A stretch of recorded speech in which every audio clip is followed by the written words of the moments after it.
in 3, 2.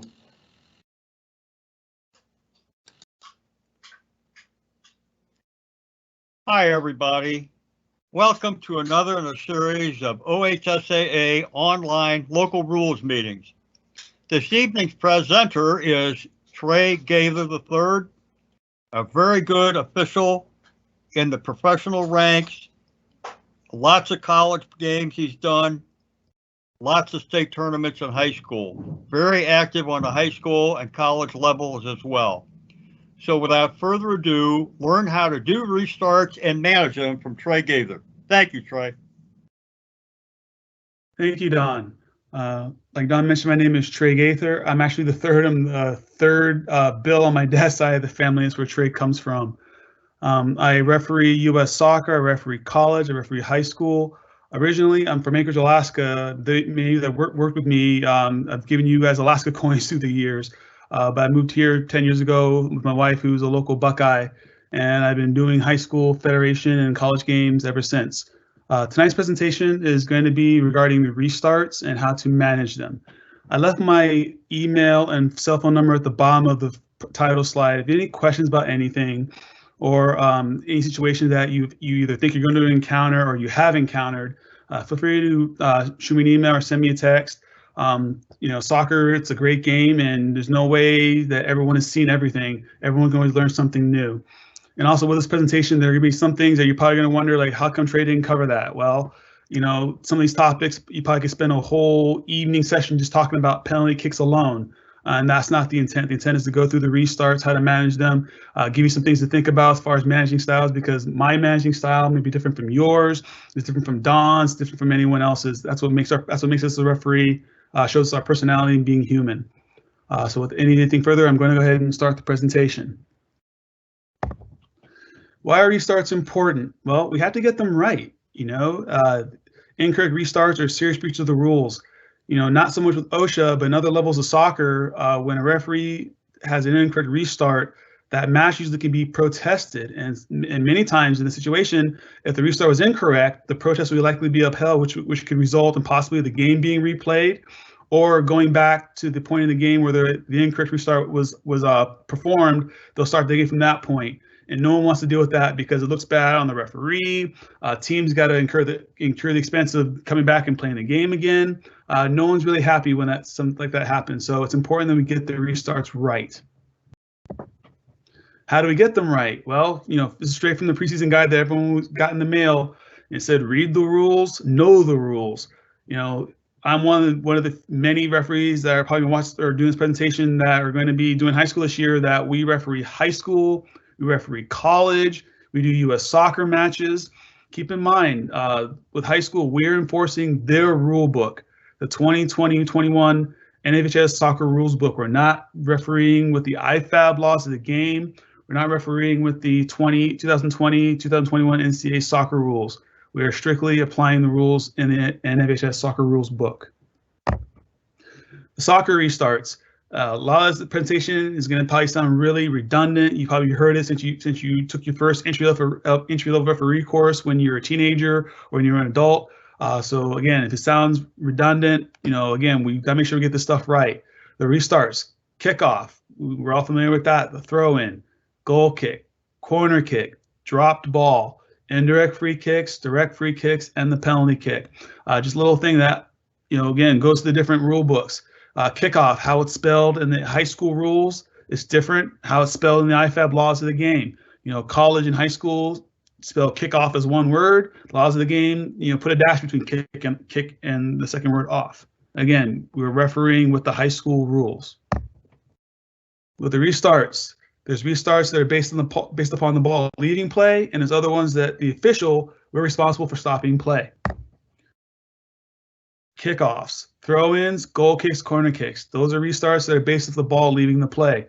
Obviously, on a kickoff, you have that in a situation where the ball's left the field, gone over the goal line, between the post, under the crossbar, provided nothing has gone wrong. Restarts that we are responsible as the referee in implementing: a dropped ball, awarding free kicks, both direct and indirect, and also the awarding of a penalty kick. The fundamentals, why do you have a kickoff? Who performs the throw in? Where is the goal kick located? When's the ball in play on a corner kick? Are there player restrictions? How far can the wall be set on a free kick? Second touch. Can a player who takes a throw and touch the ball a second time before it touches another player? Can you score directly off a throw in? And the punishment for improper restart. Also, what we're going to talk about tonight is not only just the restarts in general, but the situations that require management. Soccer is played by humans, refereed by humans. Humans were emotional. We yell, we scream, we cry, we laugh. All those emotions in a soccer game require management. We're refereeing student athletes, high school age kids, between the ages of 15 and 19. You're going to have a wide variety of maturity levels. It all requires management. Notes on restarts. Referee, we can change the decision prior to the restart of play. So for some reason, if you've ordered a goal kick and it should be a corner kick prior to the ball has been put into play, you can change your mind. The team taking the restart, they cannot score directly against themselves from the restart. Meaning, if you have a kickoff and most kickoffs, where do they go? They go backwards.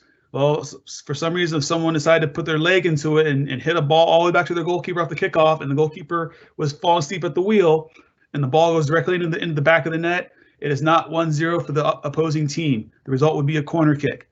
Again, we have to know these things. Leading team, this is a high school rule, not to mention also a college rule.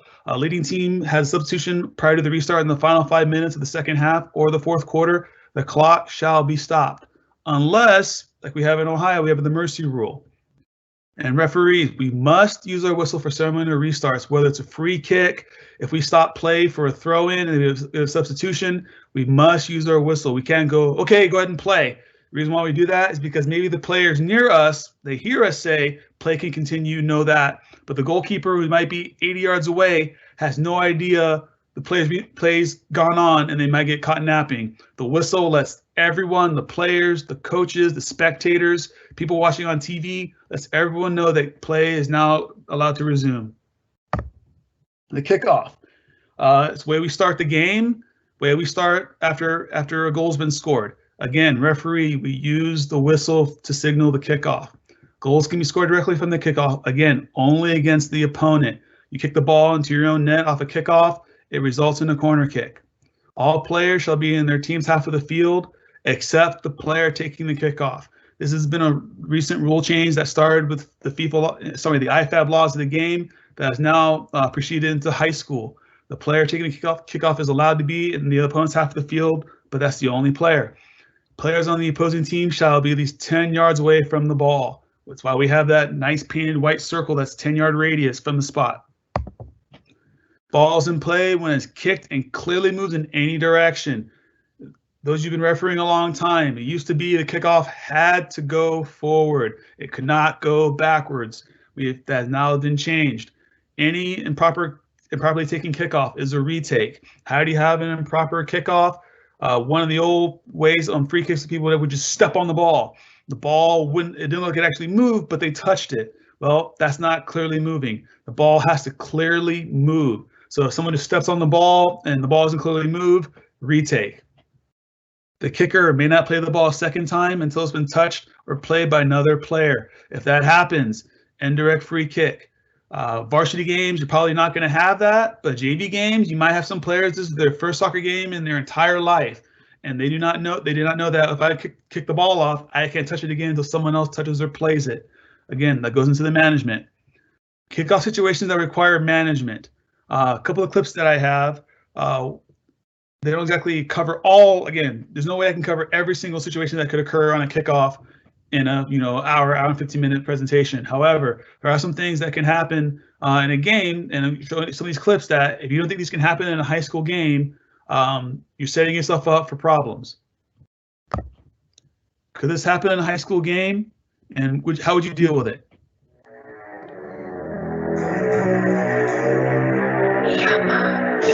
And I will not talk during this couple of plays the first time without any voice.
Okay, I'm going to play that clip again, and I'm going to do the audio, and also I'm going to mute it.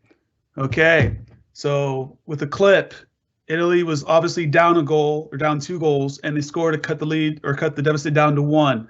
Again, this could happen in a high school game. Team is down two goals, they score a goal to get right back in it. They're more than likely, even though in high school we stop the clock, they're still trained playing U.S. soccer games that I have to get the ball out of the net. I have to get the ball out of the net. When that happens, you think the team that was ahead is going to just let them grab the ball and take it out of the net. No, they're not. And you have situations like this. Players come together, players face-to-face, talking, not having the friendliest of terms. The referee, we have to manage this. Are we going to run in and start popping red cards? That's your style? That's your style.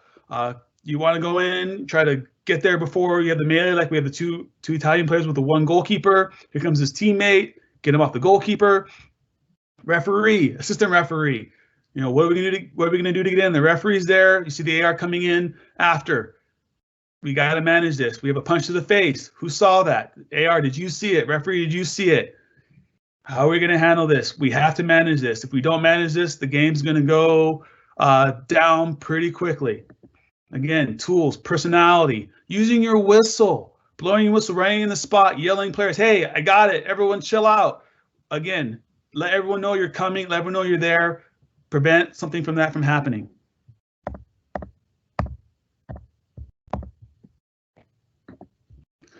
Could this happen in a high school game? They're not going to shoot directly from the kickoff, are they? He absolutely is going to shoot directly from kickoff, and it's going to go in. Oh, that's unbelievable! That is incredible. It is the most majestic thing you may ever see. I said to you that someone may try it this weekend, and direct from kickoff, the keeper's been caught. Open over. It is not what you want to see, but it's what's happened. And inside 10 seconds, the goalkeeper has been lobbed by the most audacious kickoff. Here it is again, Ewan. He steps up, the ref blows, and he just says, I'll take it from here, and I'll put it in the back of the net. What an incredible start by the Spartans. Number 11, a wonderful goal by Louis McLaughlin.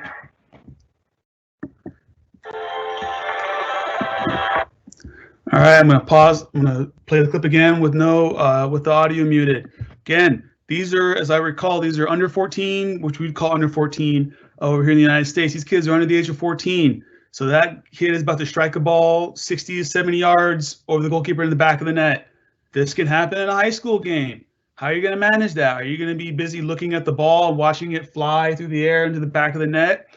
Or are you going to be sprinting down there, following the ball in case maybe the keeper gets a finger on it and the ball doesn't trickle over the goal line? Assistant referee, are you going to stand there and watch and go, ooh, that's a pretty kick? Are you going to sprint down to the goal line to ensure if the keeper does maybe get a hand on it, or if it hits the crossbar or hits the post, that it clearly crosses the line before awarding the goal? Referee, how are you going to manage this too? Say, what if the score is, say, 8-0, and the team that's down 8-0 is blue, and now you have this kid who's going to try to score from kickoff. They probably are not going to take too kindly to that. How are you going to manage that? If that ball goes in the back of the net, some players are going to probably be like, well, why are they showing us up? Manage it. Talk to the players. Hey, you know what? Hey, I know that's probably not the best thing you want to see, but keep a level head. Again, how are you going to manage this? Can you prevent the team from kicking the ball off like this? Well, no. But at the same time, how you can kind of try to shape how blue might handle that. Throw-ins. We all know what a throw-in is awarded when the ball goes over the touchline, when it's last touched by a member of the opposing team before the ball can cross the goal line, or cross the touchline in the air or on the ground. Again, the ball over the touchline can be on the ground or in the air. It's not it's not in the air and not the ground. It's either or. We cannot score directly from a throw-in. If we throw the ball directly into our opponent's goal, it's a goal kick. If we throw it into our own goal, it's a corner kick. Again, something you may not see, but if it happens in your game, you have to know the restart, because I can guarantee you the players aren't going to know. I can guarantee you the coaches are not going to know. I can guarantee you the spectators are not going to know. And no matter what you decide, they probably think you're wrong anyway. So if they think that, you might as well give them the right decision instead of giving them the wrong one. Throw in. Take it from the point where the ball crosses the touchline. The ball can be thrown in any direction by the player facing the field, having both feet on the ground, on or behind the touchline and using both hands. Distinction. You may have a player due to physical impairment may only be able to throw the ball in with one hand. That's legal. We don't go, hey, no, you have one hand, you can't throw the ball in. No, if they're allowed to do that, as long as the ball comes from behind and over their head. Balls in play when it's left the hands of the thrower and any part of it breaks the plane of the touch line. Unlike the ball going out of touch, if the ball goes over the line, it has to go over completely, not a fraction, not 98%. 100% of the ball has to go over the line for it to award a throw in if it's the touch line. Not true with a throw in, throwing it back into play. As soon as any part of that ball breaks the plane of the touch line, the ball is in play. If the ball isn't properly thrown or fails to enter the field before touching the ground, the throw-in goes to the opponent. Again, a distinction. The laws of the game, many years ago, it'd be a redo. High school, it goes to the opponent now. Thrower may not play the ball until it's played or touched by another player. Again, that's no different than the kickoff any other restart. Penalty if that happens, indirect free kick to the spot at the spot of the infraction. Again, might be a JV game. Player new to soccer throws the ball in, has no idea that they can't touch it again until it's played or touched by another player, and they kick the ball. Again, how are you going to manage that? Are you going to blow the whistle and yell and say, dude, how do you not know that? Or are you going to realize, you know what, hey, just so you know, next time you throw the ball in, you cannot touch the ball until it's touched by another player. Again, management. Opponents shall neither interfere or impede with the action of the thrower and shall at least 2 yards away. How many of you in games enforce that? Be honest with yourself. You're probably worried about with the drop zone. You, as an AR, you're probably worried about are they going to step over the line? Are the feet going to come off the line? How many of you, referee or AR, are watching the impeding player that they're standing, 2 yards or more away from that? The penalty for doing so, it's a caution. Do you have to go right to the caution? Book would say it's mandatory. However, can you be proactive? Can you stop this problem before it becomes a problem? Situations to manage. Who gets possession? When I played soccer growing up, when I kicked the ball out of bounds, I knew I kicked it out of bounds. I didn't try to pretend it was mine. I'll get back in defensive position. Nowadays, kids, players, professional players, they kick the ball out of bounds. They know they kicked it out of bounds, but yet they're the ones raising their hands saying it's their ball. That could become a problem. Location of the throw-in. How many times you've seen the ball go out the halfway stripe and all of a sudden you see a player grabbing the ball and throwing it at the end of the bench, which is 20 yards downfield? How are you going to manage that? Are you going to stop play, award the ball to the other team for taking a throw in the wrong position? Or, again, are you going to be proactive? You see, you go to the spot. You tell the players, here's the throw-in spot. Point at it. Tell them, throw-in's at the halfway stripe. That way, put everyone on notice. Eliminate that as much as you can. So that way, if someone does to throw in the wrong spot, there's no element of surprise. Everyone's like, hey, knucklehead, he told you where the throw-in was. The drop zone. Some of these players that can launch a ball from the touchline, they can throw it all the way the width of the field into the penalty area and beyond. As a referee, how are you going to manage that? Especially if the team knows their teammate can do this. They're probably going to treat it like it's a corner kick. Are you be focused on the player taking the throw-in? Are you focused on the drop zone? What have you told your AR pregame? Heck, do you even know this? Going into your game, have you done your homework? Do you know if this team has a particular player that can launch the ball from the touchline into the penalty area? If so, how are you going to handle that in your pregame? You watch the drop zone as the referee. AR, you concentrate on the player taking the throw. Make sure the ball comes from over and behind their head, that they do not step into the field of play. Same thing with the player staying 2 yards away. Referee, you're going to manage that. AR, you're going to manage that.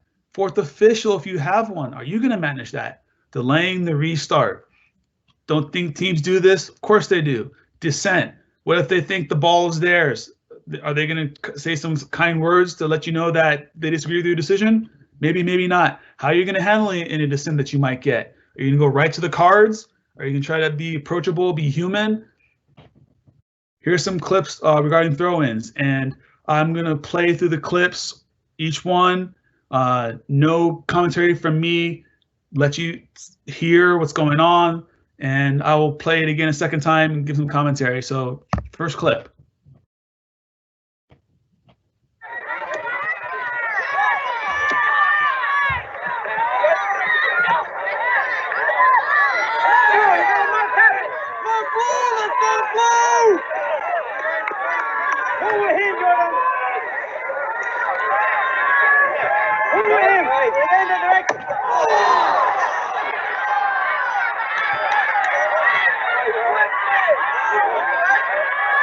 That's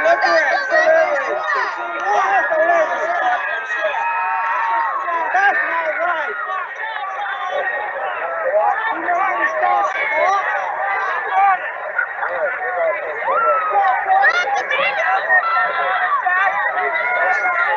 That can be an accident.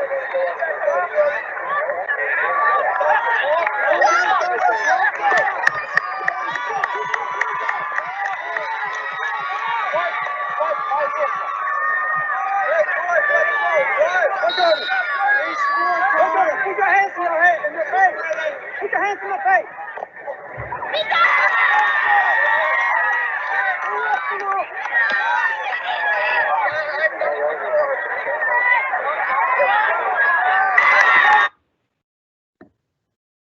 Okay, I'm gonna play the clip again. This time I'm gonna mute it and talk through it. All right, so the ball gets kicked out for a throw in. Okay, number 7 blue. I'm gonna pause it real quick. Is that 2 yards to anybody? Sorry for the little menu at the bottom. Is that 2 yards? I don't know, not in this country. Deal with that. Get him out of there. Obviously, this team in blue, they know what this kid can do, which is why he's doing this. If they weren't worried about him doing his flip throw, throwing the ball in the penalty area, I guarantee you number 7 would not be standing probably maybe 1 yard away from that touchline. Get him out of there. Get him out of there. Be proactive. Manage it. Just don't let him. I mean, he's about to take this ball in the face. You know, with the awareness to concussions now. I mean, my goodness. I mean, this guy's taking a full throw in right to the face from probably a yard away.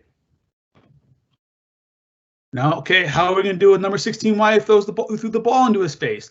Do you run over? We're going to pop a red card and say, dude, that's striking. You're out of here. He checks on the guy. Really? You think that was on accident? No. More than likely, he was sending him. He was well aware the guy was not giving him 2 yards, and this was him sending a message saying, hey, if you're going to stand here, this is what's going to happen to you. Again, manage this. Prevent this from happening.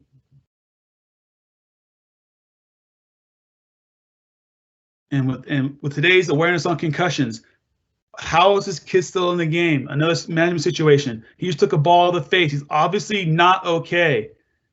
Get him off. We have the power to stop the clock in high school. Stop the clock. Get him off the field. Let him get seen by a medical expert.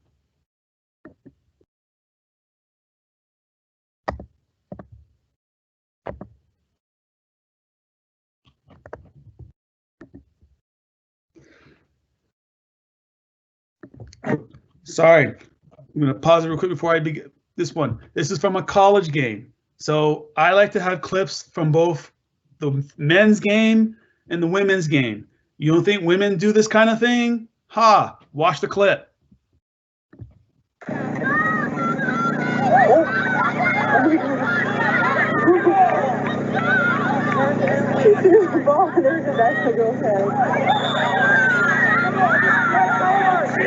That's the red card. Wait, what? They don't wait time. That's a classic. Classy, yeah.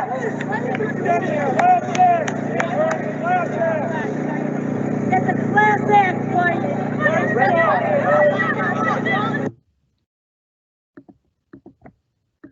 All right. So not only do you have the girl in white throw the ball into the blue player's face once, she does it a second time. Again, look at the still frame. Is that player 2 yards away from the touch line? Not a chance. Manage this. The AR, you can kind of see the orange little blur behind the player, white player with the ball in her hands. AR, be vocal there. Get her out of there. Get her to move 2 yards away. Because again, I'm willing to bet this player throwing the ball in, she's throwing the ball at her face to basically say, okay, you're going to stand right here. I got something for you. Manage this. Manage this. Manage this. So it happens the first time. Okay, referee, why are we walking? Maybe we should show a little bit of urgency. We should be sprinting over there. AR, why aren't we getting involved? Talking to the white player. Why are we not checking on the blue player? Again, we're being reactive, not proactive. We're not managing the situation. I mean, heck, the referees, not only do they not do anything, they allow her to do it a second time. Look at that. No preventive maintenance, preventive action to prevent that from happening. In the clip, this is from YouTube. I don't know if that was a yellow card or a red card.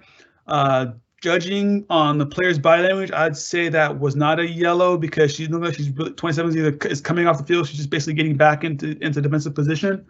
Again, something to consider. How are you going to manage that? Are you going to go straight red? Again, I'm not going to tell you what to do, but depending on what answer you go with is going to determine how the game's going to go. If you do go red, our player's going to be like, okay, cool, we're not going to talk about that kind of stuff. Or yellow is like, is that only yellow? Okay, if that's only yellow, I'm going to show you what a red could be. Not to mention, you think blue is probably happy right now? No, they're probably pretty ticked off. You don't think they've made a record of who the player was that threw the ball in their teammate's face? You bet they have. How are you going to manage that for the rest of the game? Again, we can prevent a lot of this, a lot of our heartbreak as referees in a game. We can prevent ourselves by taking steps before it becomes a problem.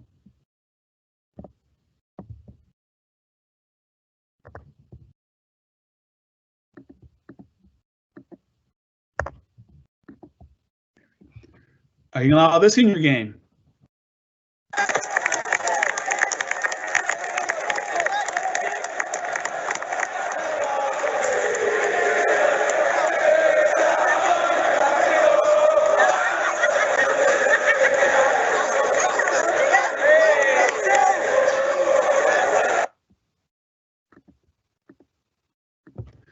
Again, I guarantee you, as a player, you've probably done this as a referee. I'm willing to bet many of you have even seen it. Is there anything wrong with this? You know, no, there's not. He's throwing it off his teammate's back. So Giggs, in case you don't know who that player is, it's Ryan Giggs for Man United, so he can touch the ball again.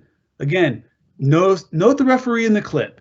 He sees Giggs getting the ball. He sees his teammate coming over. Sees Manchester City coming over. Where's the referee? He's going to come in on the right-hand side. Look at he's right there. He's right there. He's right there. Managing. Sometimes management doesn't have to be with words or even action. Just being nearby, you can prevent a lot of stuff from happening. Okay, this is from the backs up a little bit. This is from the World Cup in Russia. I believe this was. I believe it was Brazil playing Costa Rica. This is so much the throw-in is it's the management. Watch what happens when the ball goes out of bounds.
All right, so playing the clip this time with me talking, Brazil's obviously attacking with the numbers and how quickly they're attacking. There's some sense of urgency.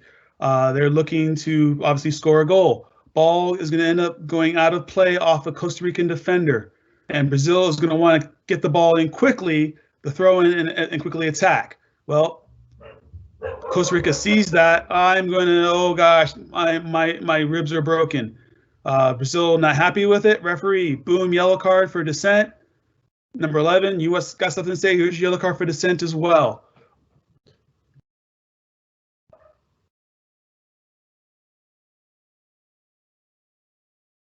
Brazil's still not happy. And check it out. Hey, number 2, he's up. His ribs aren't broken. Everything's all honky-dory. Everything's great. All right, as a referee, how are you going to handle this? Obviously, Brazil is pretty ticked off because they're thinking the Costa Rican defender is gamesmanship is delaying the restart so that way Brazil can't throw the ball in and attack with numbers. As a referee, how are you going to handle this? Look at that face. He's not too thrilled right about now. How are you going to handle that? You're going to run over like the referee did in the clip, pull a yellow card, here's your yellow card. Another player comes over and talk, here's your yellow card. Are you going to be approachable? Be like, hey, I understand you're upset. I understand you're upset. I understand you're upset. I need to check on him. I'll do the same thing for your teammate at the other end of the field. Same thing happens for you. Again, whatever works for you. Or like this referee did, maybe you want to set the tone. You know, if you don't know who this is, he's a highly rich soccer player. Basically, the referee's saying the message saying, I'm not going to tolerate any crap. I don't care how much money you make. Again, are we going to also talk to the Costa Rican player? Are we going to be like, hey, bro, you know, I know that hurt, but you kind of popped up rather quickly here. Man, that, you know, handle that. Acknowledge you're onto the gamesmanship. Again, just let it go unchecked. Could lead to more problems down the road. Goal kicks. When do we award them? Goes to the defending team when the entire ball crosses the goal line in the air or on the ground, having last been touched or played by the attacking team. This excludes the goal line portion between the goalpost under the crossbar. Why? Because if the ball goes between the post under the crossbar of the goal line, that usually results in a goal. And your start would be a kickoff. Goal kicks, you can score directly off of them, but again, must only be against the opposing team. You cannot score on yourself. If the ball goes directly into your own goal and a goal kick, it's a corner kick for the opponent. Players opposing the kicker shall remain outside the penalty area until the ball is in play. Penalty for this is caution for unsporting conduct, which one of the articles under unsporting conduct in high school is encroachment. Goal kick, taken from anywhere on the ground inside the goal area. Once the ball is placed, it cannot be moved.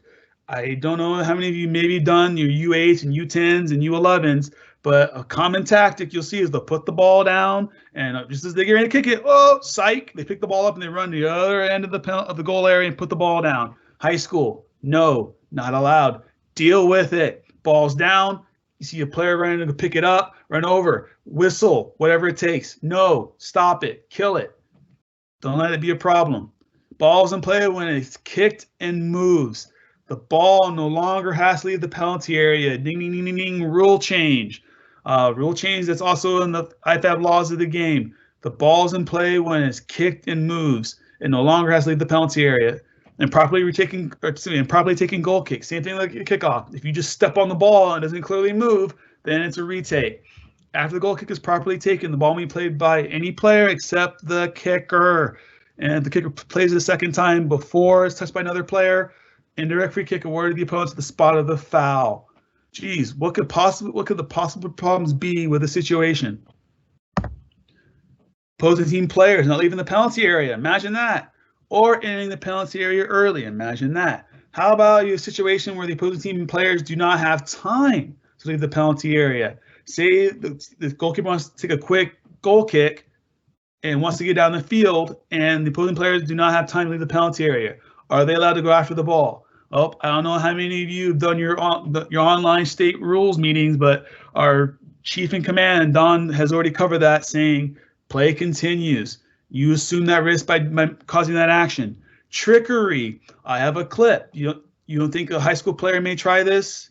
Don't get caught by surprise.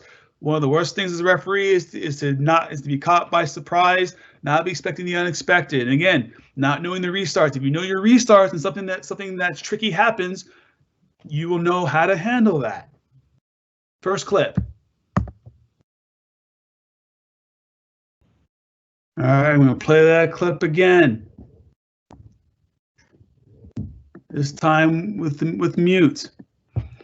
All right, so you have a short goal kick gone completely off the rails. Result. Okay, referee. How we manage this? We see the team in white at the top of the penalty area. Maybe that's a clue. Maybe as a referee, maybe we want to start heading that direction, or maybe we even have verbal cues. All right, gentlemen, you know the rule. You cannot enter the penalty area until the ball is in play, which is kicked and clearly moves. Again, being proactive.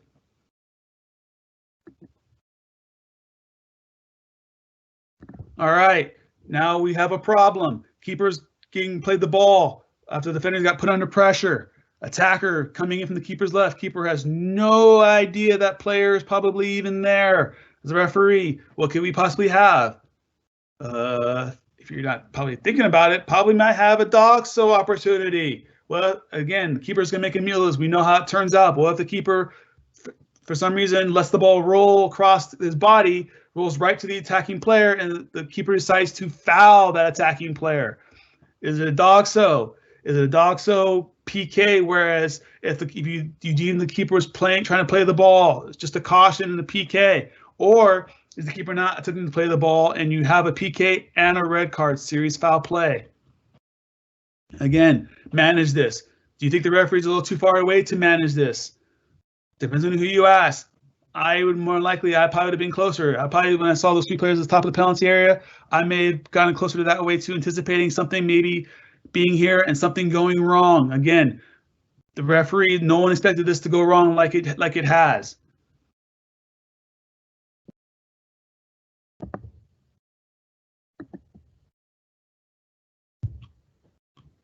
Miał takiej aktywności.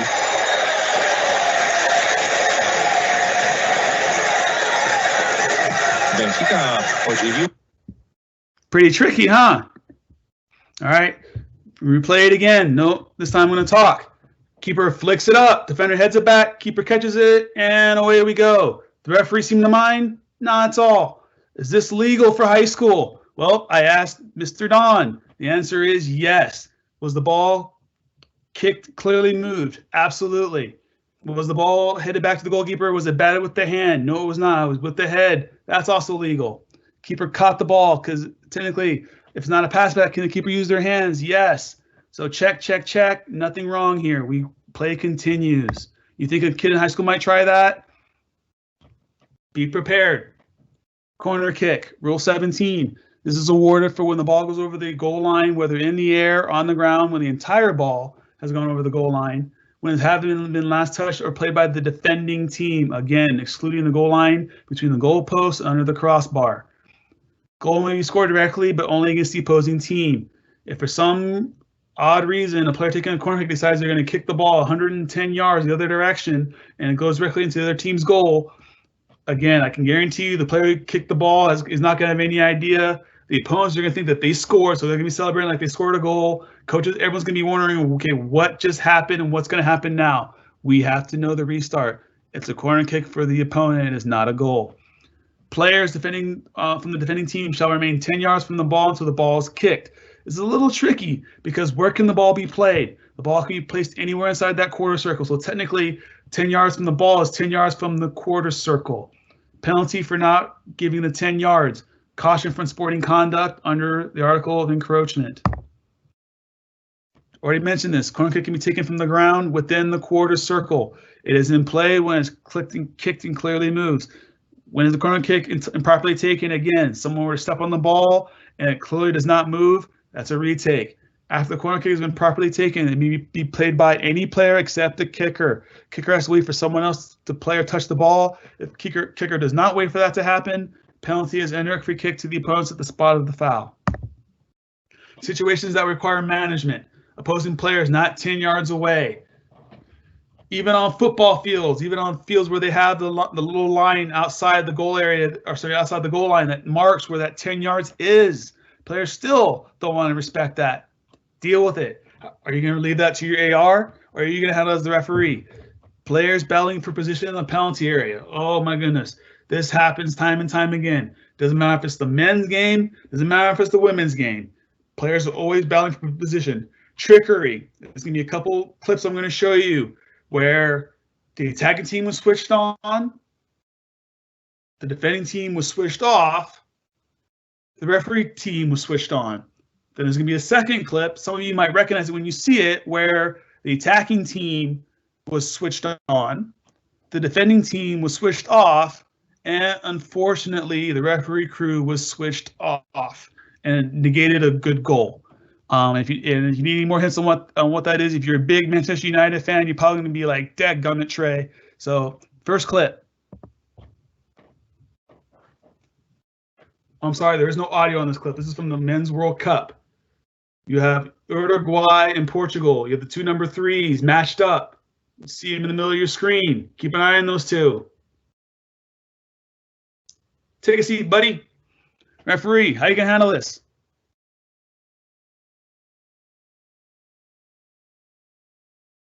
Okay, I'm gonna pause it real quick because there's no audio. I'm not gonna run this through a second time. You see what the referee did? Great management. Called both number 3s over. When the second Uruguayan player came over to insert his 10 cents, referee said, no, not interested. Get out of here. I want to talk to these two guys. Great management. How many times have you seen where you want to talk to a player and all of a sudden a bunch of other guys want to come in and give you their perspective on things? No. You want to talk to this player? I'm talking to this player. Now, if one of those guys were the captain, okay, you can maybe give a little leeway to that. But if it's just some random guy want to come over and try to say something, no, I'm not talking to you. I'm not interested in what you got to hear right now or what you got to say right now. This referee's setting his players up, saying, I see it. I got my eye on both of you. Notice, right hand's pointing at the Portuguese player, left hand's pointing at the Uruguayan player. Not picking one or the other. Both of you guys, cut it out.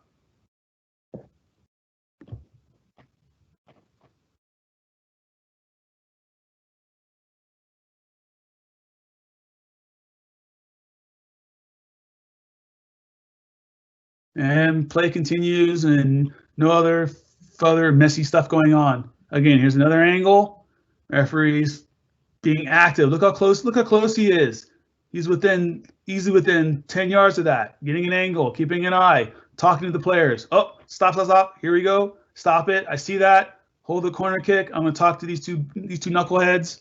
Here comes the second Uruguayan player. Nope, not talking to you. Exit stage right.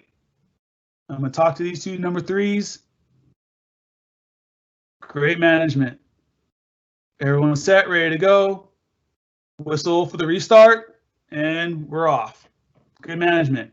Next clip it has audio, and the audio is probably the meat of the clip. I'm not going to say anything. First time through, strictly hear the clip. Second time, I'll have some commentary, but not very much. White. Referee, constant management. Talking to the players, talking to the players that are pushing, talking to the player over by the French goalkeeper, talking to a referee crew. She's managing everything here. That player's looking right back at her. Thumbs up. Again, sometimes you don't even have to say a thing. Eye contact, thumbs up, nonverbal cues. Players pick that stuff up and they understand.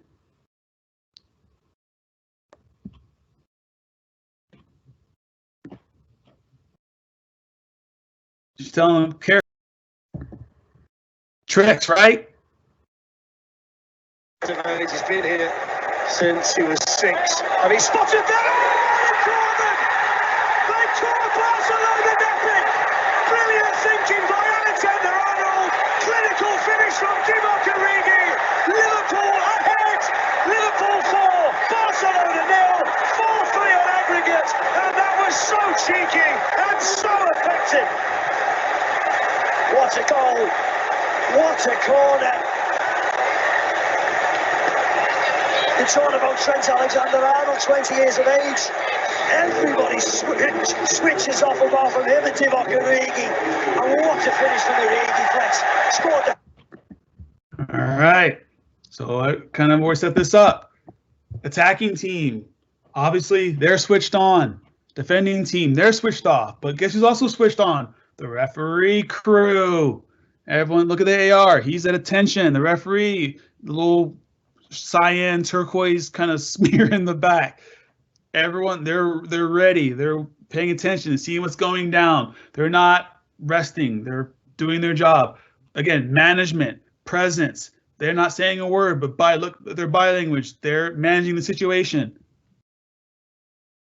Let it play.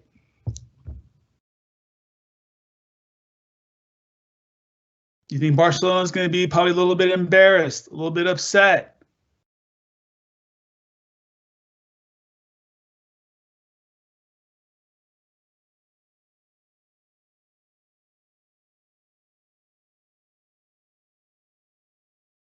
Again, switched on. Everyone's switched on except for Barcelona. Unfortunately for them, but the referee crew, we got to be switched on all the time. It goes to the management, knowing what's going on, being prepared to handle whatever happens.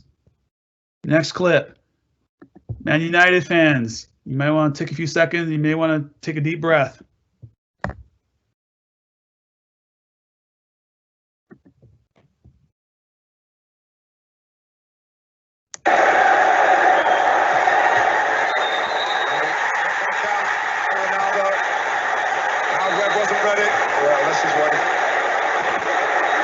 This is one of these, I think, where they take a little short corner and tell the linesman, and Chelsea don't know. So the ball's just knocked out the D. I'm not about the ball. So then the player. More descent from Ruddick. Interesting. I don't know. Watch this. Watch Ryan Giggs. They've taken it, you see. Yeah. So Ryan Giggs goes back. Now, I think Rooney has gone over and he's said. They will talk to him at 6:30 in the last word. But he says he would have allowed this. Creative, he says, and clever. Creative, inventive. It's a great talking point because they know exactly what they're doing. Wayne Rooney's alive now. Yeah. He's just played that ball off. Ryan has a little jog over to it. He's still looking at Wayne Rooney, and there he goes. He's off. And he knows exactly what they're doing. The only person that gets involved is the linesman that calls it. But it's straight off the training ground, Jim. Yeah, absolutely. What they could say, Gary, is maybe. So, you have a situation as a referee. How are you going to manage this? Okay. Our AR popped the flag, negating which by the book was legal. Manchester United did nothing wrong illegal. Rooney took the ball, kicked and moved. Giggsy played the ball, is in play, dribbled it, crossed it. Ronaldo heads in the back of the net. AR pops the flag, and now we have a problem. Man United obviously is not happy. Wayne Rooney's not happy. No one's happy wearing a red shirt. How are you going to handle that? Are you going to just go stop popping yellow cards? Or are you going to be empathetic and you're going to be humans? Like, guys, I know probably what you're thinking right now. I can't undo that. We can't go backwards. We have to move forward. Are they going to want to hear that? Probably not. But at the same time, you're acknowledging that, yes, they've probably been wronged. But you're being human, managing. You think going over and popping a yellow card to Rooney and a yellow card to Giggs and a yellow card to any other Man United player that comes over and talks to you about this, you think that's gonna help you manage the game? If anything, I'd argue it'd make your game go even worse than what I'm ready to go right now. So again, options, how you gonna manage it's all in your style. Next clip.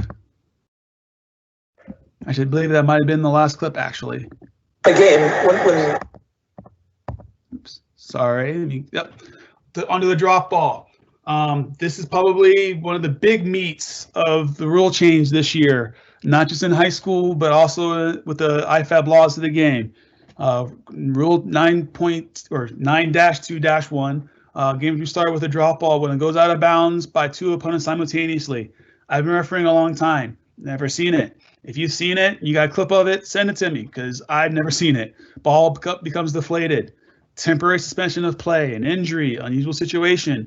What could be an unusual situation? How about an inadvertent whistle? How about multiple balls coming on the field? Stop play. We start with a drop ball. Simultaneous fouls of the same degree occur by opponents. Again, I've been refereeing a long time. Haven't seen it. If you have a clip of it, send it to me. I really would like to see it. Never seen it. Ball touching an official as per rule 9-1-1B, which is right below.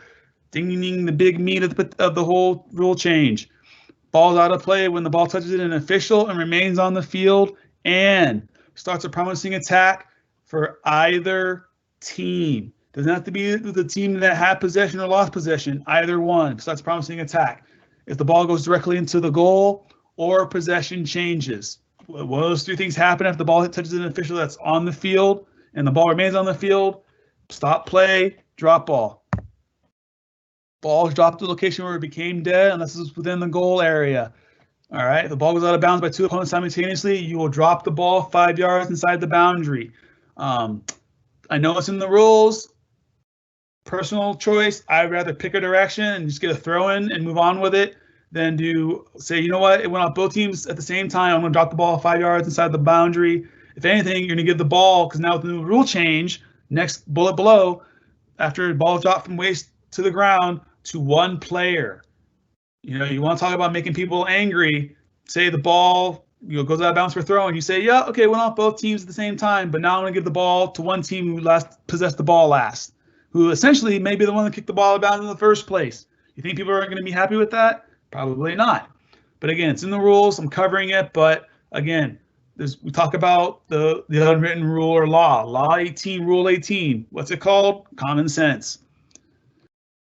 If you have a drop ball situation where the ball or an incident was in the penalty area, you will drop the ball to the defending team's goalkeeper. Okay, we're not just talking one player of the team last possessed it. We're talking about the goalkeeper. It doesn't matter if it was last touched by the attacking team, the matter was last touched by the defending team. If it was last touched or the ball is inside the penalty area, it's going to the defending team's goalkeepers. No questions asked. Ball must touch the ground prior to being played. When you might have this, you have it again. We're going back to possibly the JV match. You have a kid, no idea, first soccer game in his life. He doesn't know the ball has to touch the ground. So again, explain to them, hey, I'm gonna drop this ball to you. Ball must touch the ground before you play it.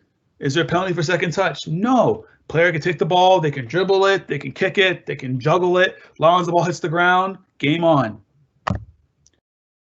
Ball should be dropped again, touches another player before it touches the ground and leaves the field for touching the ground without touching a player. I know that's a mouthful. Essentially, the ball, again, player touches before it hits the ground, you do a drop ball again. If the ball leaves the field after touching the ground without a player touching it, do another dropped ball.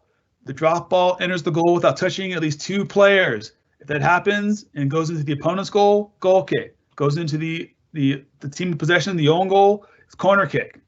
All other players must remain 4 yards from the ball until it is in play. Notice the words, all other players. It doesn't say just the teammates or the defenders, it says all other players must be 4 yards away.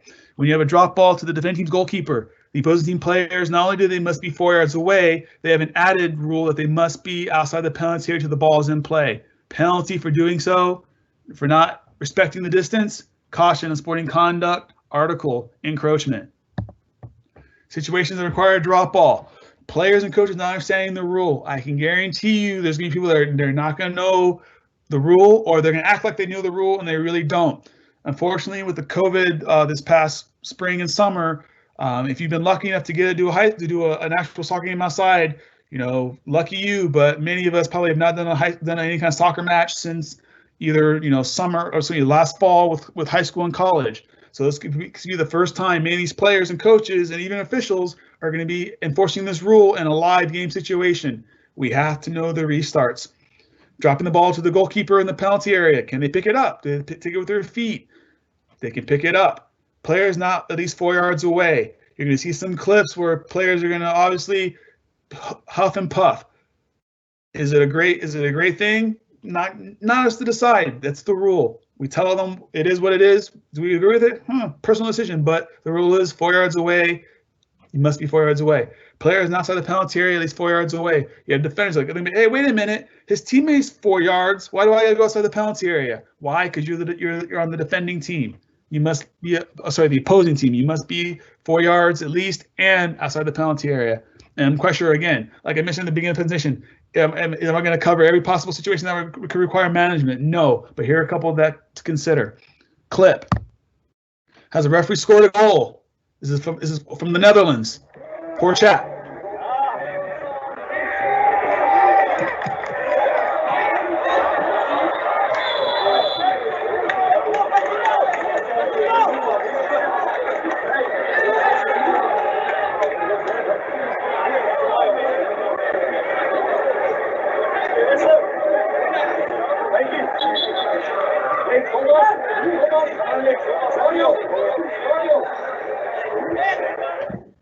Okay, I'm gonna play it again.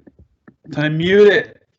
The referee playing advantage, running in the penalty area, inside the goal area, that stinks. But hey, before the rule change, that's a goal. No matter how much that stinks, that's a goal. As a referee, are you gonna be emotional? Are you gonna be human, approachable? Are you gonna turn and run away like this referee is doing? I probably wouldn't suggest that. I'd be embarrassed, but at the same time, look at the players. They're obviously not happy about it. The referee's like saying, hey guys, that's the rule. Yeah. Manage that, manage that, manage that. Now, with the new rules, we don't have that problem. We can say, drop ball.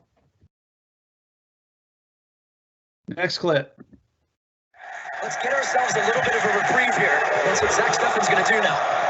Into the teeth of the wind. Altidore couldn't get the flick on it, though. The referee is going to stop the play. That's another law change. Altidore's upset about it, but it's a change in the law since the beginning of last month that when that happens, the referee blocking the ball causes a change in possession. It is a drop ball, so it does not allow that advantage for the U.S.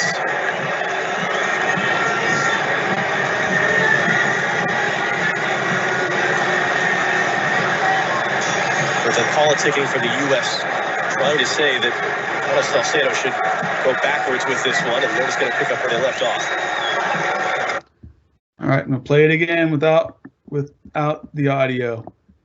Notice how the U.S. players seem to be the only ones that aren't familiar with the law change. Mexican players understand what's going on, but there is ball into the center circle. Mexico has it. Trying to play a ball to the back. Referee, wrong place, wrong time. Stops the play. Hits me, change position. Ball went from Mexico to the United States. Stop it. Bring it back. Drop ball. U.S. players like, what the heck?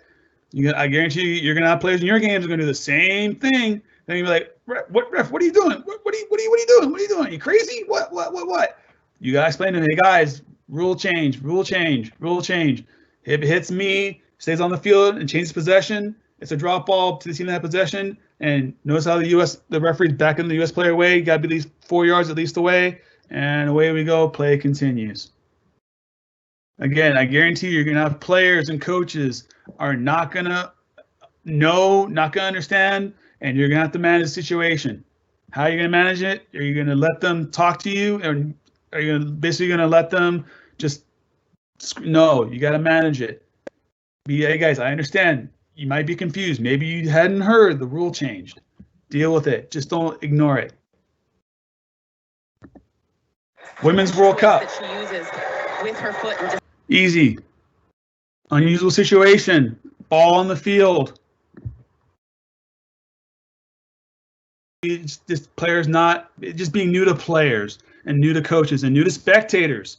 They're probably not going to know that that's changed. Position to clear that More ball Women's World Cup. defensively. So really 1, 2, 3 mistakes defensively there for Cameroon and a finish by Netherlands. Player down for Cameroon. Is it Abudi Ngene?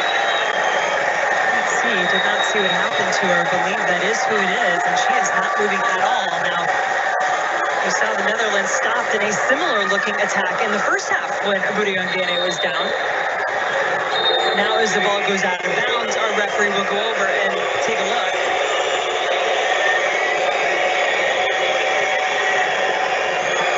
Okay, I'm stopping the clip right here. I'm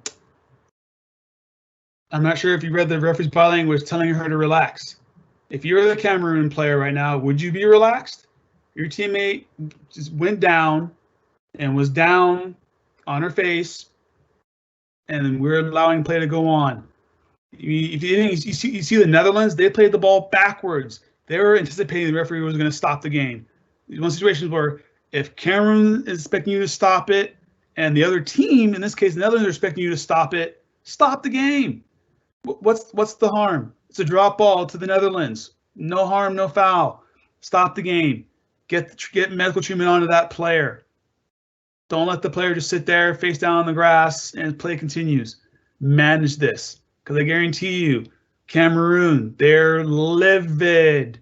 And could you blame them as a referee? This situation, we can nip this in the bud, handle it. If anything, we can probably get Cameroon in our pocket saying, hey, look, I care about you girls. I care about you all. Look, I stopped play immediately for your player to get attention. Well, Netherlands had the ball trying to build out of the back. See, I'm caring for safety for everybody.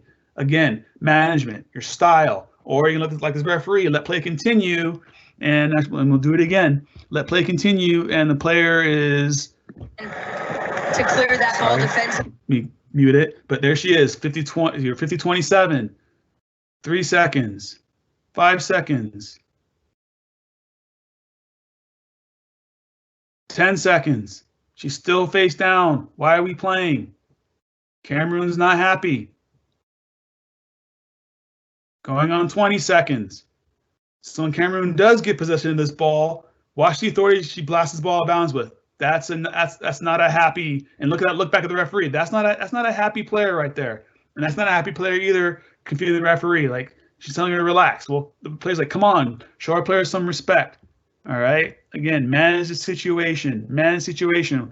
With the way the new rule is, we stop play, injury, stop it, get the treatment, drop ball. It would go back to the Netherlands, to one player in the Netherlands. Everyone's got to be 4 yards away. We go. Free kicks, 2 types. Again, not telling you anything you haven't been told since your first referee class. Direct, indirect. Direct, goal may be scored directly against the offending team. Indirect, goal may not be scored unless touched by or played by another player. Can be taken in any direction except for the penalty kick that has to go forward. From the spot of the foul infraction or location of the ball when play was stopped. Anywhere within the goal area when awarded to the defending team. So essentially it's like a goal kick. From the goal area line point nearest where the offense was committed when awarded to the attacking team. And guess what? I have a clip on that. So if you have an incident where there's an infraction foul inside the goal area, it goes to the attacking team. All right, and the restart would be an indirect free kick. Ball comes out to the goal area line nearest where the offense was committed. When awarded, that's a whole lot of bullets in the rule book. You can read that, but basically it spells out offenses for a direct free kick, spells out offenses and fouls for indirect free kicks. How taken? Ball kicked when stationary on the ground. It should be moved to be in play, otherwise re-kick. Stationary. How picky are you going to be? Are you going to be down? That ball has to be a statue. It cannot be even quivering. It has to be frozen. Or you're going to say, you know what? It's not completely full resolution. Close enough. We move on. Does this change as where the location of the restart is? If we're in the defensive third going the other way, are we really concerned about the ball? Is it really moving? But if we're taking a direct free kick outside of the penalty area going on the attacking team, coming in for a shot on goal, are we be concerned about the ball being stationary? More likely, yes, we are.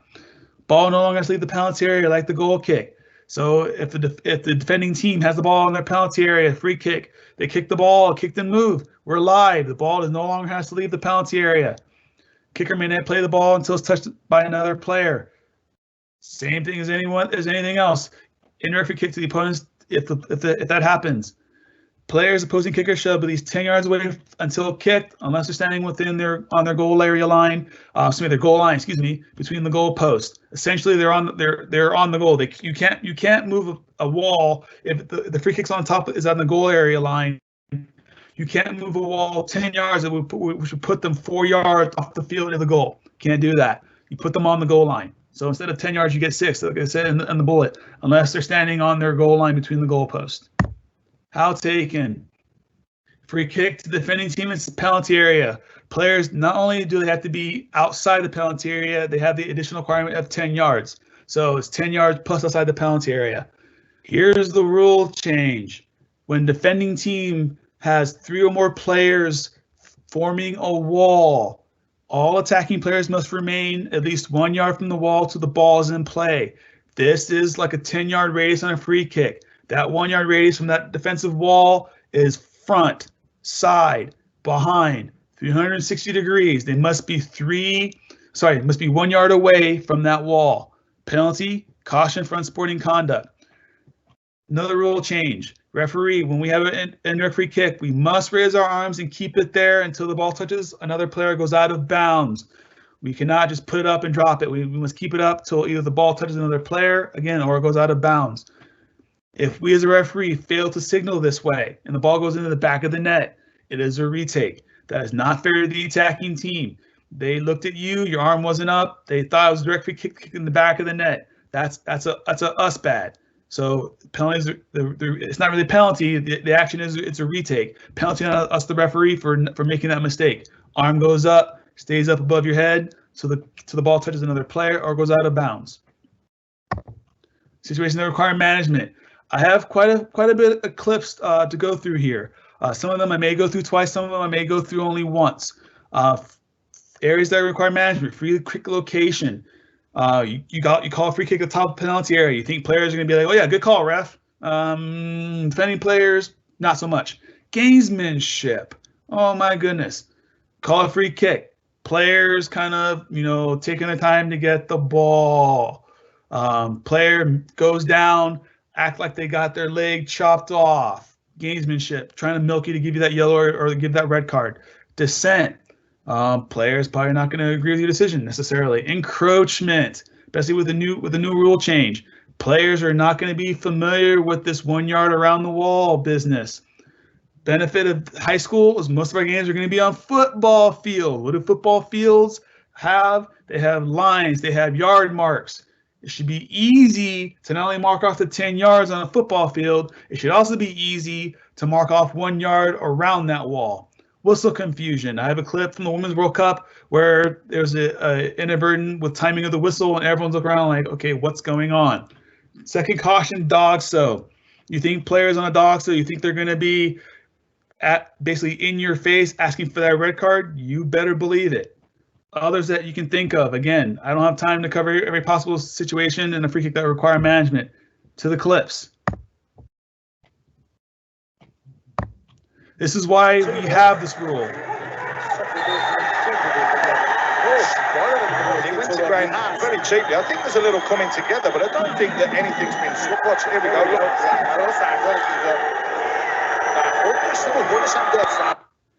Not cool. That's why we made the change. That the player in white is trying to get it on the wall. Now the rule change, they got to be 1 yard away. We eliminate, or in this case, is 1 meter. But in our case, 1 yard, get them away from the wall. We don't have stuff like that happening.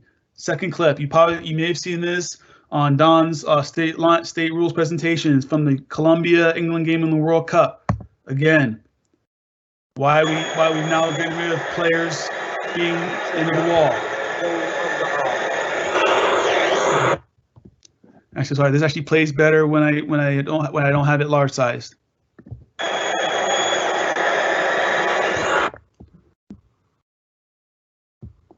Here we go.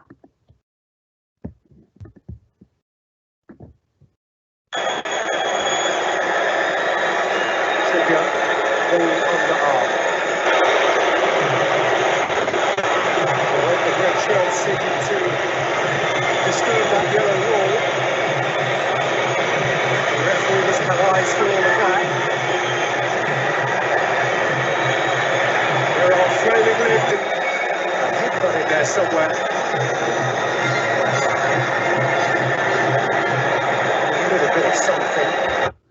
Again, England players trying to get inside the Columbia wall.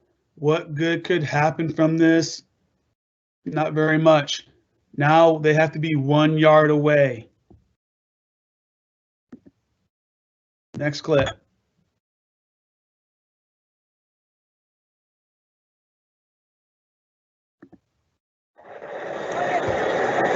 Biana for South Africa, player who committed the foul, and now we'll see if Delamini in goal is called into action here.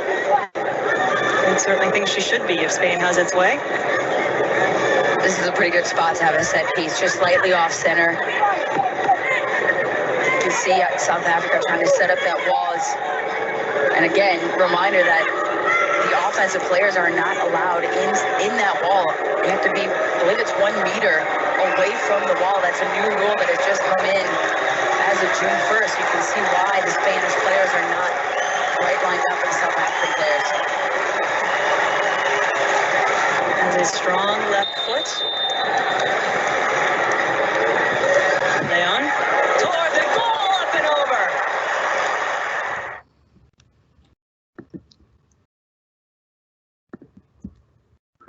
All right, free kick. Spain outside the penalty area going in. New law change. I mean, if anything, you can see that the players are aware of the rule of the law. Rule call it law in this case because it's the FIFA game, but the rule change. South Africa has their wall. Spain is now 1 yard away. In this case, 1 meter. But again, this is new. As far as I know, has OHSAA allowed us to use the vanishing can of Barbasol? As of today, I do not know. If you have it, would it be a useful aid? Yeah, couldn't hurt. But again, we're going to probably be on football field, so this 1 yard distance between the defending wall and the attacking wall in this case should be easy to actually set up with the football field. And shot on goal and play resumes. Next clip. This is actually from MLS's back game. This clip, it's kind of long, so I'm probably not going to play it twice. But again, things I want you to be aware of: the referee's style, not only calling the foul, where he calls the foul, how he manages giving the card, how he manages the wall. You actually will hear him talk to the wall.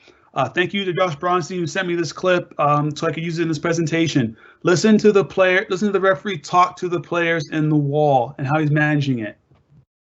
I'm only going to play this clip once. Oops, wrong clip. There we go.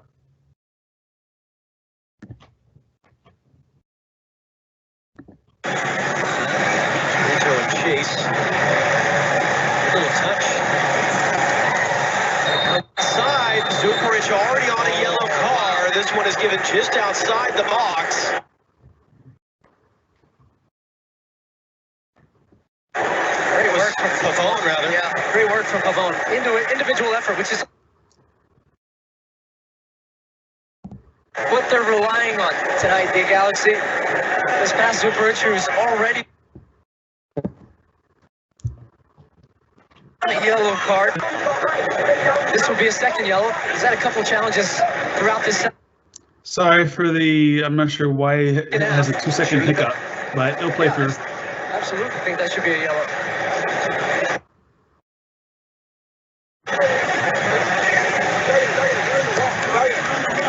Let's see if it will in the end. He's got a yellow card out, Robbie Touchon.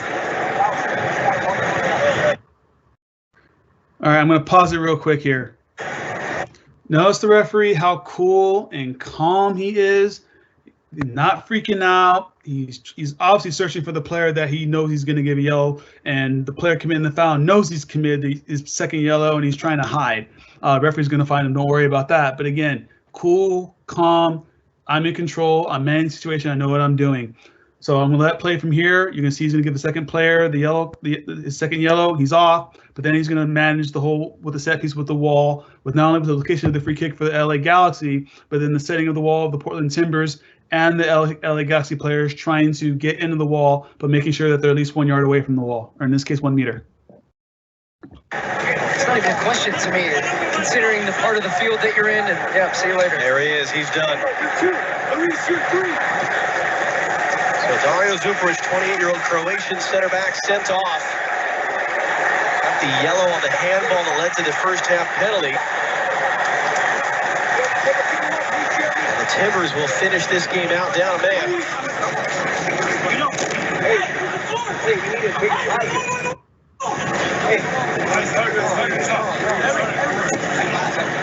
Now a great chance for the Galaxy. Free kick right at the top of the box. Man up if they can get this in.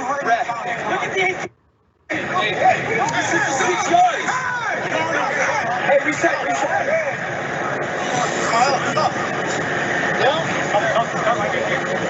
Hey, Charlie. It can be booked 1 meter away from the wall. 1 meter away. That's good there. What Blanco's doing? You see this though? Tries to block it.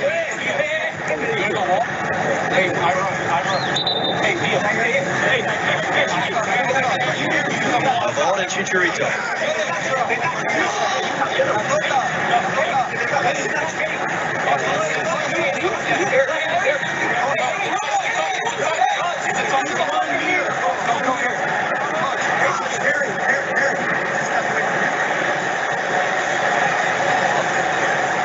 This is wild. Here we go. Pavone.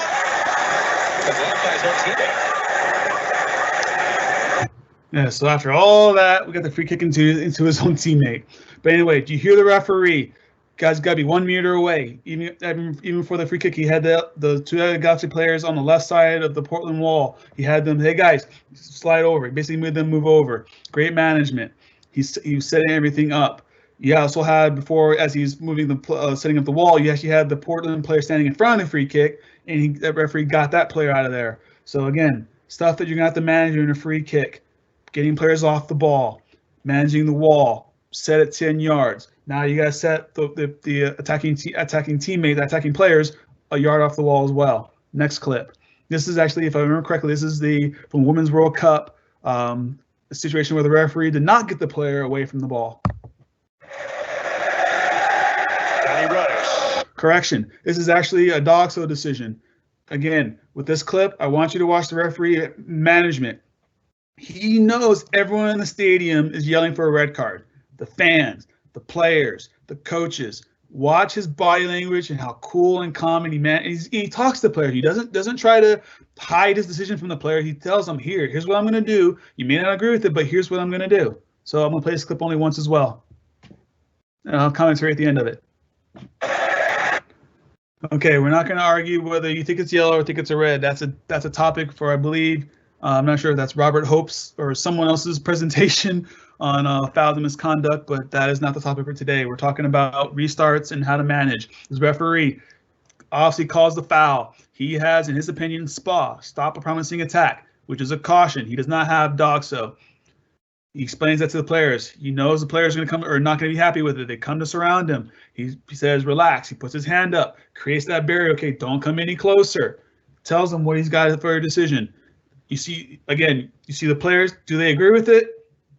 Probably not. But again, they respect it. No one comes back after him because he showed them the respect to say, hey, guys, here's what I got. Here's what I have. Here's why I have it. We move on. Players, if you upfront with them and you tell them like it is, you tell them what you have, they may not agree with it, but they're going to respect the fact that you may think you're wrong, but again, you're not hiding from them. He's talking to them. He's looking at them. Because again, everyone in the stadium, players, coaches, spectators are demanding or yelling for a send-off, or in high school language, a disqualification. Next clip.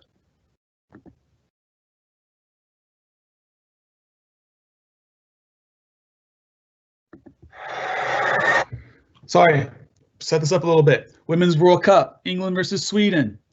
Again, we're not going to talk about whether this is a red card or a yellow card.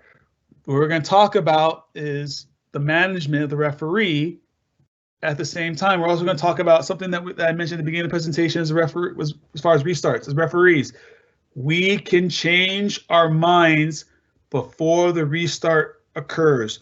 Watch what this referee does. If you've seen this, if you watch this game in the Women's World Cup, if you've seen this clip, you know what I'm saying. Watch what the referee does. And I will have more commentary after this one. I'll play this one only once, pretty clear, but talk about what the referee did as far as management style after we run the clip.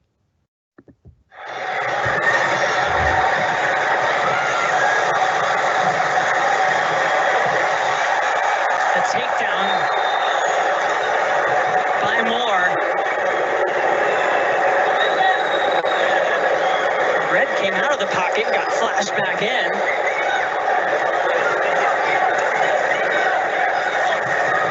Is it a denial of an obvious goal scoring opportunity? It's all the way at midfield. Instead, she goes with the yellow. Great call at that time, you think, at least initially. Okay, and play it again. It's not a real long clip this time with no audio. All right, counterattack going the other way. Again, we're not going to argue if this is DOGSO or not the topic of the presentation. We're going to talk about the referee's management. She initially has DOGSO, pulling out the red card. Well, wait a minute, hold on, let me think about it. Or maybe her teammates on it were talking to her over her comms. Whatever the reason is, she decided, I'm going to change my mind. We're going to go yellow. Again, she's talking to the player, explaining. She's probably even telling that player, you just got to get out of jail free card. You don't do anything else the rest of the game. Granted, there's only a couple seconds left. But at the same time, players can do stupid things in a couple seconds, which I have a clip showing that. Players doing stupid things in a couple seconds. But again, management style. She thought about it, read, came back down with the yellow, talked to the player. Did the players buy it? Did they accept it? Yep, seemed like they did. We move on. Game continues. Next clip. Okay, this is Brazil and France. If you know anything about Brazilian women's soccer, you know the name Marta. She has a prominent role in this clip as to the referee having to manage her, but then you'll see at the end of the clip, the referee actually will use her to manage her team. So first time through, no audio, no commentary from me, audio of the game. Play a second time through with me comment or narrating or comment, how you want to say it. Here we go. Okay, again, beginning of the clip, you had the foul committed by the French player. Marta and teammates were not thrilled about it, thinking that, you know, she went in studs. Again, whining the red card. Referee trying to deal with it, trying to give the French player the caution. Has the Brazilian player that gets in her face. How are you going to handle that as a referee? You have a player who obviously wants to give you their piece of their mind. Are you going to raise your voice like this referee did and her crew of the mice that they kind of tell her to calm down?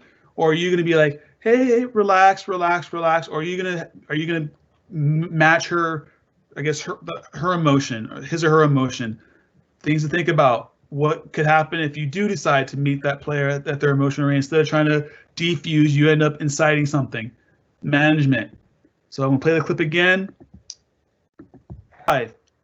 You're gonna tell her to basically go take a flying leap somewhere. You're gonna listen to her. I mean, look at the referee's body language. She's leaning into 5. That could be perceived as threatening. That might not work out well for you. Maybe in a competitive, men or women. I'm not gonna make this a men's game, women's game. Men and women, they can do the same thing. So that leaning into number 5, that kind of, you know, like meeting of the eyes, meeting of the heads, probably not a great stance to take with players. Again, you can be compassionate. Like 5, like, hey, I hear you. I will talk to you. Let me deal with the French player, and then we can talk. You can tell me what you got to say. Maybe that might buy time, because anything you want to calm the situation down. You give 5 a few seconds to chill out. You deal with number 3, France. You come back. Maybe she's like, you know what, hey ref, I was a little bit hot. That's my teammate. Yada yada yada, and we're cool. As opposed to raising the temperature by leaning in and essentially yelling at this Brazilian player, basically threatening her. Do you want a yellow card? It's probably not going to work very well for you. Other thing I'd like to talk about: why are we chasing the French player? Who's the referee here? She knows she's getting a card, that's why she's walking away. All right. Referee, is that kind of showing you up a little bit? Depends on your style. All right. Do you want to go walking after the player? Maybe it's something to, hey, captain, call the French captain over. Hey, you go get her. All right. We're not going to show the card from 30 feet away. We're not going to do that, or 30 yards away. We're not going to do that, but we probably shouldn't be in the habit of chasing after players to give them the yellow card. Basically them showing us up. Continuing the clip. This is where we have Marta. The referee now is going to explain to Marta. The VAR checked it. They don't have a red card. Like she's pointing at, and she said, "Okay, yep, we got nodding of the heads now. We're cool. We're cool. We got you." So now she's like, "Okay, now you explain that to your teammates because everyone's mad at me. You basically be the voice of reason for everybody." And look at Marta. She goes over. She's talking to number 5. Number 5. Notice that. Talking to her coach. Now explain to everyone what is going on. So again, using a player, the captain Marta, she's respected around the world, respected in her team, in her locker room. If you get her nodding her head with you, money. In a game, you have a captain nodding their head with you as you talk to them. In a boys or girls high school game, money. Use that. Use that player to basically be your communication tool of the rest of the team. Next clip. This is the one I was mentioning about the players doing stupid things in a few seconds. Notice the timestamp. This is Australia against Italy Women's World Cup. 75:04. Notice the timestamp of the first incident, and notice the timestamp of the second incident, and notice what the referee does. great management skill. Would some other referees have done it this way? Probably not. This referee decided, I'm going to do this way and see what it gets me. Again, cards are supposed to be modifying behavior. Okay, especially if you get that second yellow card, it's got to mean something. All right. So again, play the clip the first time. No commentary from me. Audio of the clip. Second time, play it through. Have commentary. I just got a notice that we're well over 75 minutes, so I will speed through this as fast as I can. I might even skip the last couple of clips. Again, with referee management style, notice that Australian player committed one incident, just a minute ago. Should have gone second caution? Possibly. She decided, nope, I'm going to go ahead and I'm just going to talk her out of it and let her know, hey, you've already committed one foul, you already got a card. Let's be smart.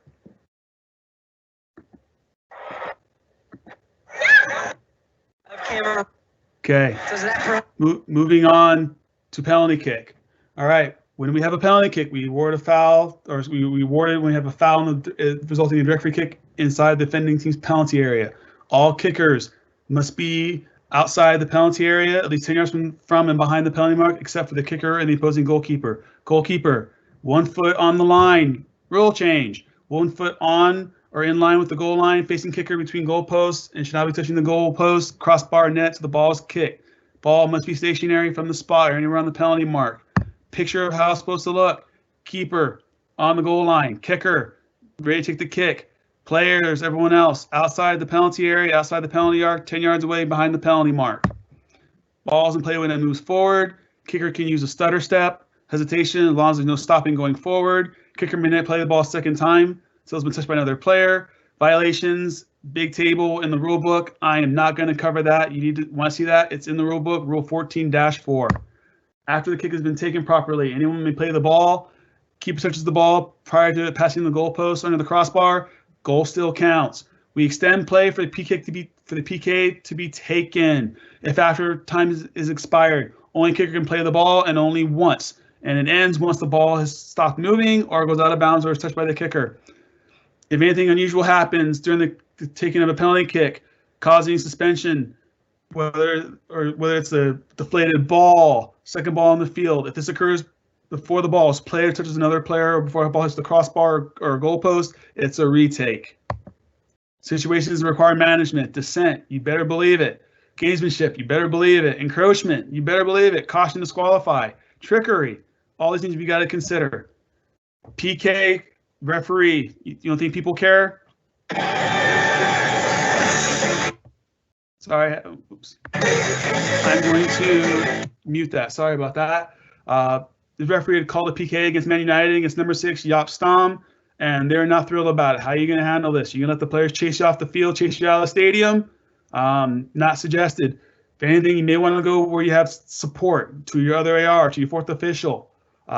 Get that separation. Don't let them chase you like that. It does not look good. Not good for management.